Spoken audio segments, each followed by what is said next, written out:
She's saying, go be a gold digger. That's a better alternative than being a sex worker.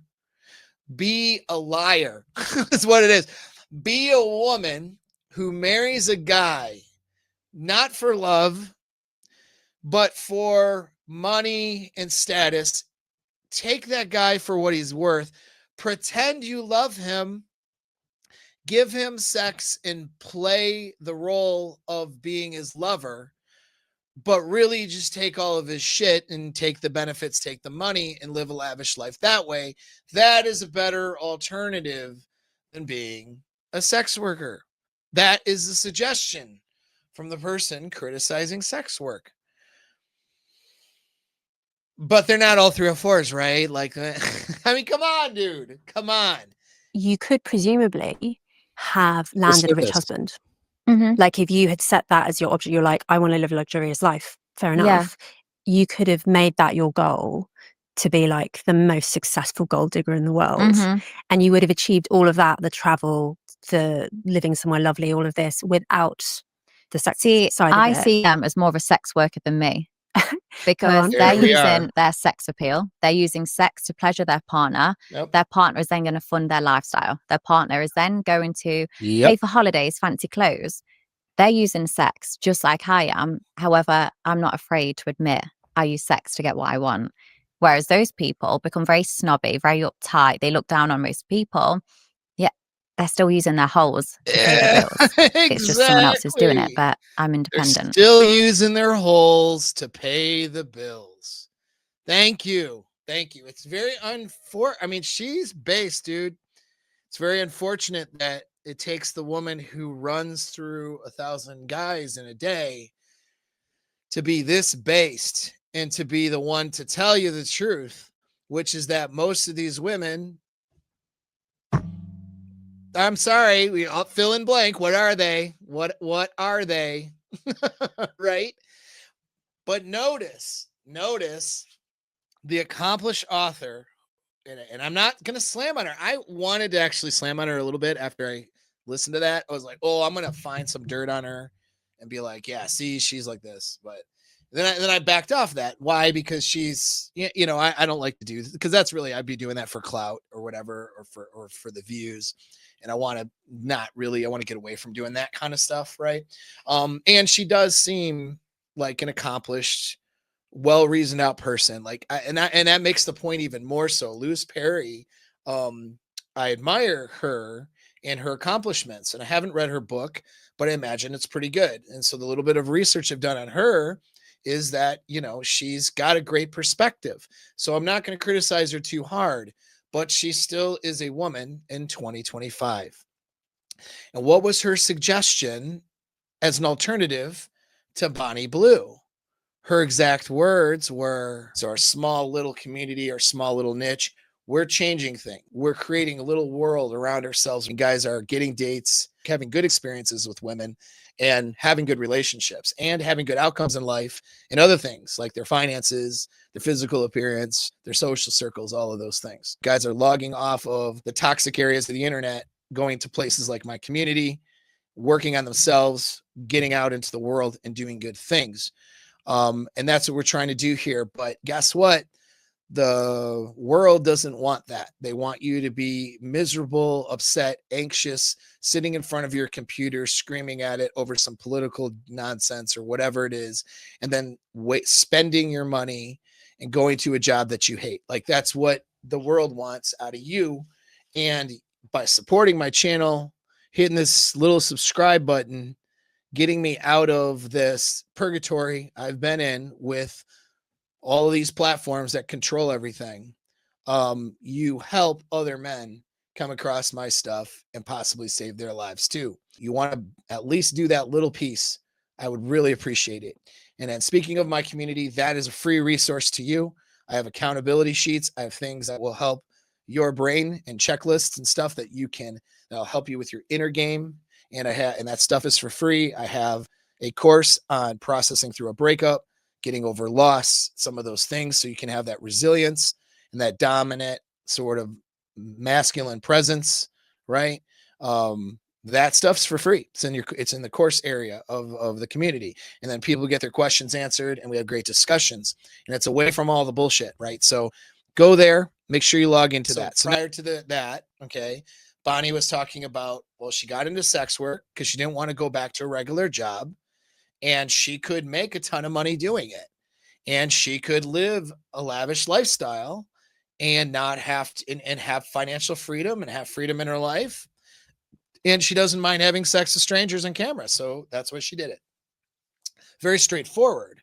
And the criticism from Louis Perry's perspective, Louise Perry, rather, sorry, not Louis, Louise. From Louise's perspective, it was, well, why don't you just become the most accomplished gold digger in the world and be like in a relationship rather than be a sex worker? Like, okay, this is the person who is criticizing the sexual revolution, modern feminism, and has a lot of great things to say, and is still suggesting that a woman basically, as a better alternative, get into a transactional relationship where she takes a guy's money. But you're going to tell me they're not all 304s, right? Is that what you're going to tell me? You're going to tell me that women are not wired inherently to use their bodies, to use their sexuality to get things? You're going to tell me watching this video that that's not true? I'm taking a crazy perspective. I'm a misogynist. Maybe call me a name while you're at it too, about how I'm a bad person for pointing this out. You're going to tell me that, and then at the same time listen to a conservative, reasonable person who is criticizing the sexual marketplace as it is, who's had a lot of good things to say. I actually would like to read her book when I get time. Okay. She's saying, go be a gold digger. That's a better alternative than being a sex worker. Be a liar. That's what it is. Be a woman who marries a guy, not for love, but for money and status. Take that guy for what he's worth. Pretend you love him. Give him sex and play the role of being his lover. But really just take all of his shit and take the benefits, take the money, and live a lavish life that way. That is a better alternative than being a sex worker. That is the suggestion from the person criticizing sex work. But they're not all 304s, right? Like, I mean, come on, dude. Come on.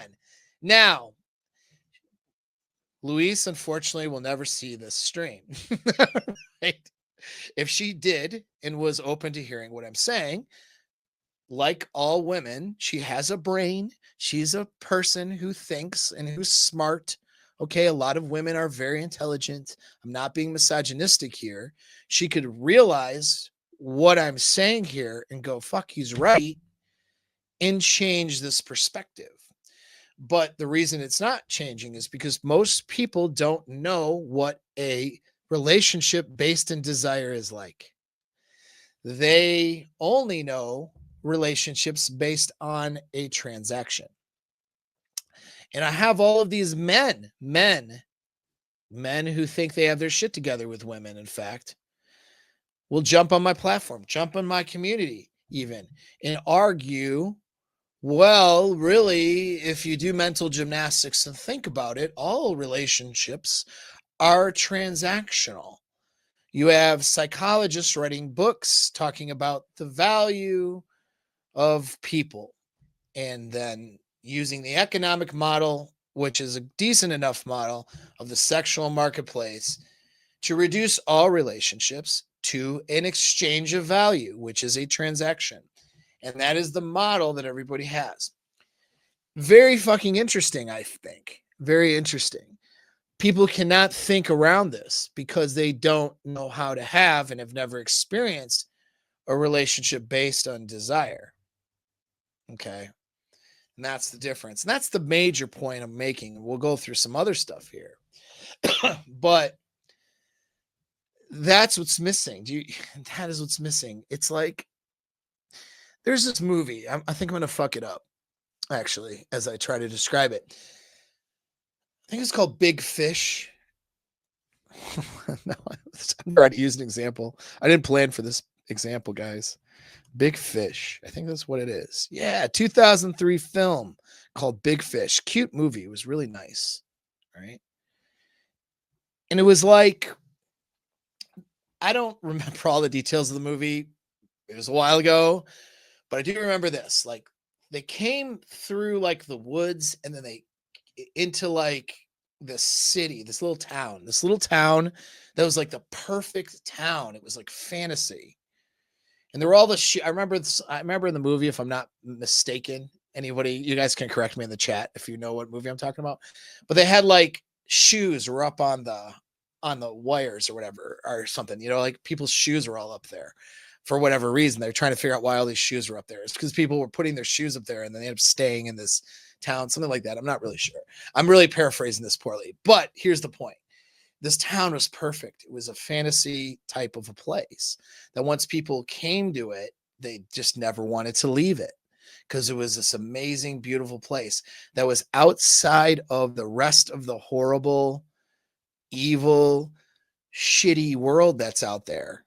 You know what I mean? Like there's this tough, hard world that is out there. And then you had this beautiful place.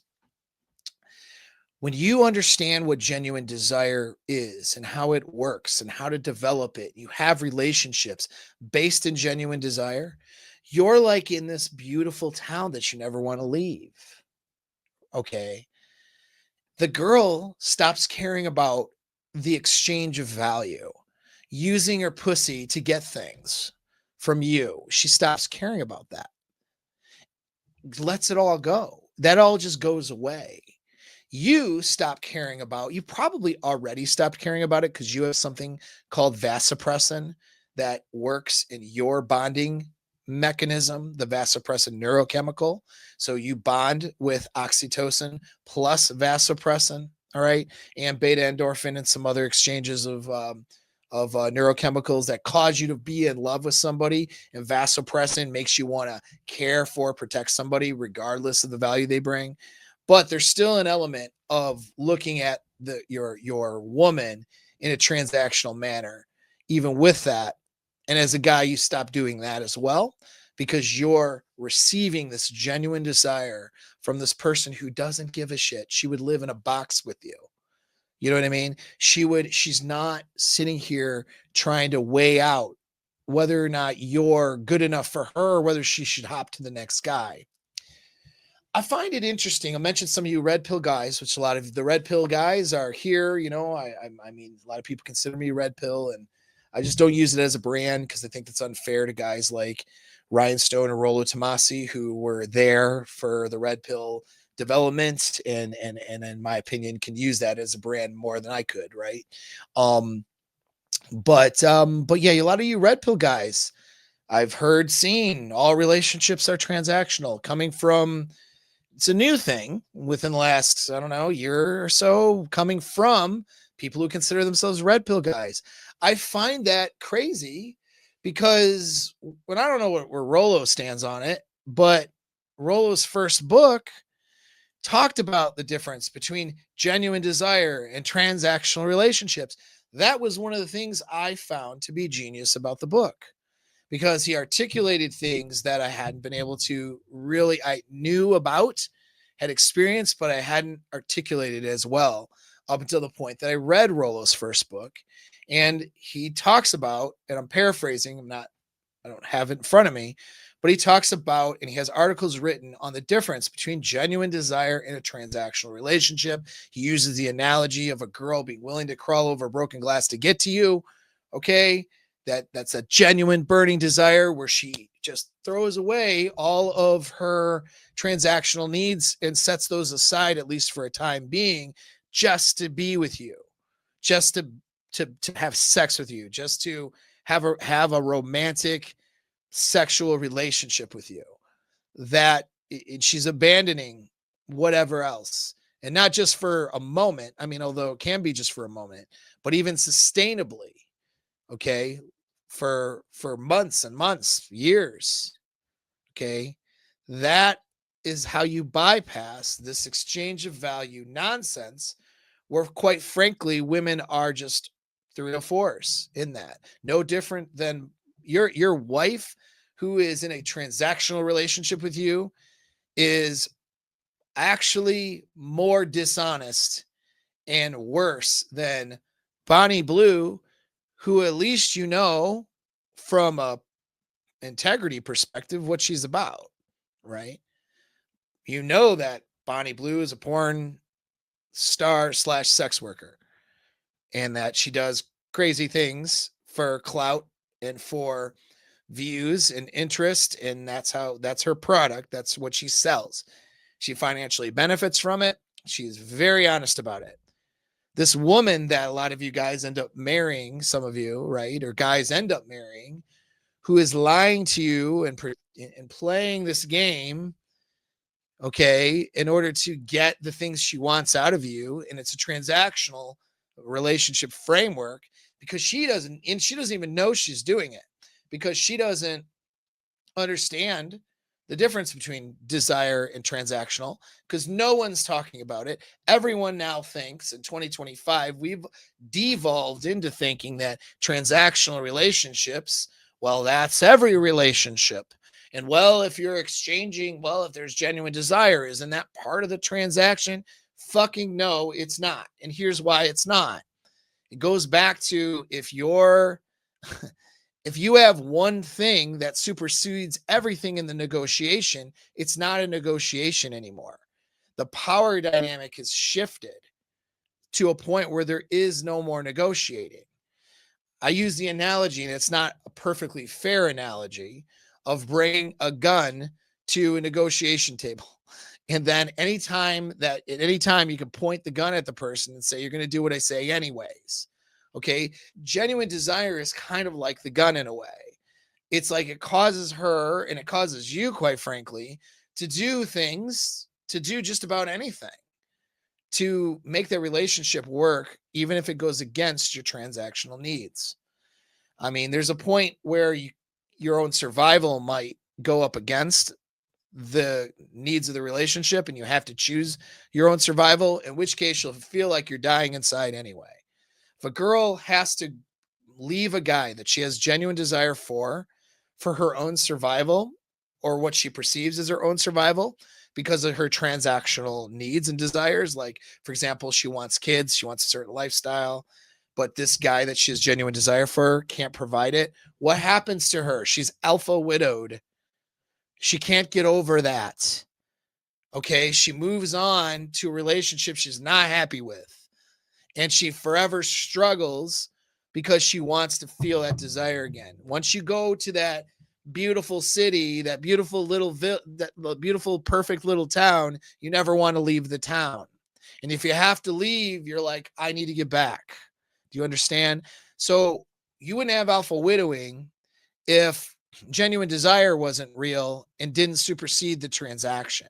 That's why you can't consider it part of the transaction. You're doing mental gymnastics to call it part of the transaction, so you can say all relationships are transactional, when what you're really doing is promoting a shitty model and a shitty idea that leads men to failure. Harsh words, I know, because I have friends of mine people I consider friends, who I respect, who know things, who are in like red pill space and some things, who won't let this fucking go. They won't let it go. They think that relationships are transactional. Let it go. Okay. Let it go, because you're wrong and you're not leading guys in the right direction. So if you're somebody who's one of my content creator friends who wants to lead guys in a good direction, taking on the idea that all relationships are transactional is not the way to do it, because it reduces the impact of what genuine desire does and what genuine desire means, and how that ends up bypassing the transactional framework.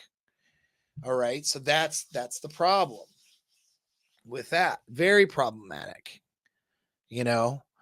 And so, but as you can see, even when you have a transactional framework in your mind, even the accomplished journalist author with some great opinions on and criticisms of the sexual marketplace, Louise Perry, still falls into, you could be a gold digger as a better solution to being a prostitute.